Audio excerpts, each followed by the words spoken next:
முன்னெல்லாம் ஒரே ஒரு பொறுப்பு மீன்வளத்துறை அமைச்சர் யாருக்காவது ஒரு மீனவர் கொடுக்கணும், அதனால ஒரு சீட்டு என்று வழங்கப்பட்டது. இன்னைக்கு அதுவும் இல்லை. எங்களால் இதை கொடுக்காமையும் அரசை நடத்த முடியும் என்று காட்டிட்டாங்க. இதுக்கு மேல நம்ம என்ன செய்ய போறோம்? இதுக்கு மேல என்ன செய்ய போறோம்?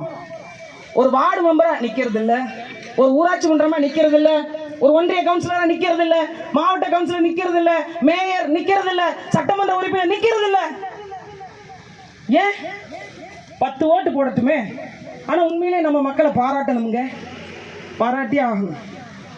எங்க அண்ணன் சொன்னாரு, நான் ஏன் கடல் இருக்கிற எல்லா ஊருக்கும் சொந்தக்காரன்னு சொன்னேன்னா, இதே கன்னியாகுமரியில் இருக்கக்கூடிய இணையம் புத்தந்துறையில் இருக்கக்கூடிய அந்த துறைமுகத்துக்காக போராடினேன்னா, நான் அப்போ அரசியல் கட்சியில் இல்லை, தேங்காய்பட்டினம் துறைமுகத்துக்காக நான் போராடி இருக்கிறேன். இதே கன்னியாகுமரி மாவட்டத்தில் பல்வேறு பிரச்சனைகளுக்கு போராடி இருக்கோம். தூத்துக்குடி மாவட்டத்தில் போராடி இருக்கிறோம்.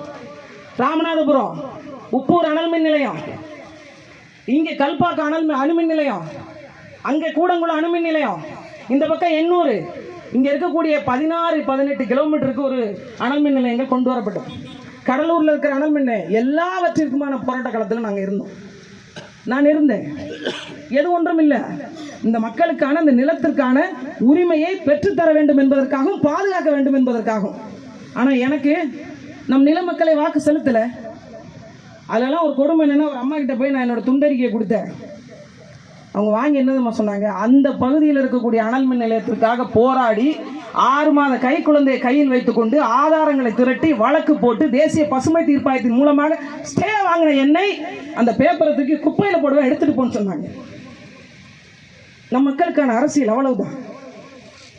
நமக்கு 1000 கட்சிகளை சேர்ந்திருக்கிறோம். நம்மளுடைய இனத்தை சேர்ந்த ஒருத்தர் போட்டியிடுறாருன்னா அவர் வெல்லட்டும், நான் தோத்து போனாலும் பரவாயில்லை என்ற எண்ணம் எத்தனை பேருக்கு இருக்கீங்க? தாலிமால் கோவமா பேசுறாங்கன்னு நினைக்கிறீங்களா? வழியில கொட்டிட்டு இருக்கேன், நிறைய வச்சிருக்கேன், அவ்வளவு கஷ்டப்பட்டிருக்கேன். ஒற்றை பொம்பளை பிள்ளையா இருந்து இந்த இடத்துல நிக்கிறதுக்கு நான் பட்ட பாடு கொஞ்சம் நெஞ்சமல்ல. ஏச்சுக்களும் பேச்சுக்களும் அவமானங்களும் அடிகளும் உதைகளும் இன்னும் போராட்ட காலத்தில் படாத பாடே கிடையாது. ஆனாலும் எதுக்காக திரும்ப நிக்கிறேன்? இந்த கடல் எங்களுடையது, கடல் கடலாளிக்கு சொந்தம். நான் இந்த நீர் தேவதையின் மகள். வரலாற்றை மறந்து போன இனம் என்று சொல்லிக் கொண்டிருப்பவர்களுக்கு மத்தியில் வரலாற்றை புதுப்பிக்க வந்த கூட்டத்தினுடைய விடை நாங்கள் என்பதற்காகத்தான் நீங்க நிற்கிறோம். யாருக்கும் சொல்லிக்கொள்ள பழமை வரலாறுகள் கதையா சொல்லப்பட்டிருக்கலாம். ஆனால் நிஜத்தில் இன்று வரை வாழ்ந்து கொண்டிருக்கிறோம். நமக்கு தாங்க காற்றை கணிக்க தெரியும், கடல் தண்ணியுடைய ஓட்டத்தை புரிந்து கொள்ள தெரியும். 1000 ஆண்டுகளுக்கு முன்பு ஆமை வழித்தடத்தில் நடந்தா இன்னைக்கு கடலோடி வழித்தடத்தில் தான் எல்லாமே நடக்குது. அப்படிப்பட்ட மிகப்பெரிய சொத்துக்க சொந்தக்காரர் நாம். ஆனால் இன்னைக்கு சுருங்கிட்டோம். நமக்கான அரசியல் பங்கேற்பை தயவு செய்து உறுதி செய்யுங்க. எந்த கட்சி உங்கள் மக்கள் மத்தியில், அது எந்த கட்சியாக வேணாலும் இருக்கட்டுங்க, எந்த கட்சியாக இருக்கட்டும், எந்த தலைவராக இருக்கட்டும், உங்களை தேடி எந்த அரசியல்வாதி வந்தாலும் கடலோர மக்களுக்கான உரிமை சார்ந்து நீங்க என்ன வச்சிருக்கீங்கன்னு ஒரு கேள்வி கேளுங்க.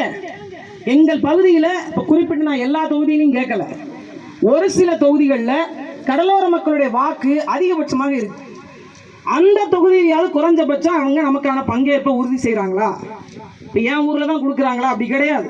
தூத்துக்குடியில் கொடுக்குறாங்களா, திருச்செந்தூரில் கொடுக்குறாங்களா, திருப்போரூரில் கொடுக்குறாங்களா, ஆர்கே நகரில் கொடுக்குறாங்களா, ராயபுரம் கொடுக்குறாங்களா, திருவெற்றியூர் கொடுக்குறாங்களா, கடலூர் கொடுக்குறாங்களா? இப்படி எல்லாவற்றையும் நாம் பார்க்கணும்.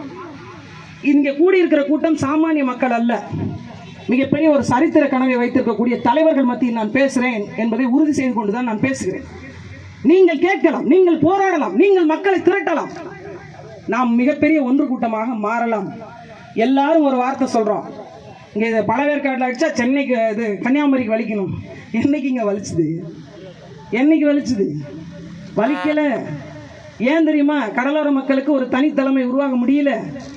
நம்மை மதத்தால் பிரித்து வச்சுருக்காங்க, மாவட்டங்களால் பிரித்து வச்சுருக்காங்க, அரசியல் கட்சிகளால் பிரித்து வச்சுருக்காங்க, சாதிகளால் பிரித்து வச்சுருக்காங்க.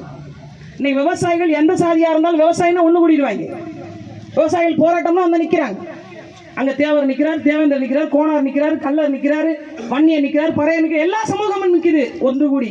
கேட்டால் நாங்கள் விவசாயி என்று சொல்கிறாங்க. ஆனால் நம்ம மக்கள்கிட்ட எவ்வளவு பிரிவு, எவ்வளவு பிரிவு, எவ்வளவு கோட்பாடுகள், எவ்வளவு கட்டுப்பாடு. அப்போ இதுலேருந்து நாம் உடைச்சிட்டு வெளியில் வரணும் அப்படின்னா நமக்கு அரசியல் அதிகாரம் தேவை, நமக்கான உரிமை தேவை. உரிமை கிடைச்சதுன்னா சலுகை தானா வரும். அதை தான் நாம் புரிந்து கொள்ளும்.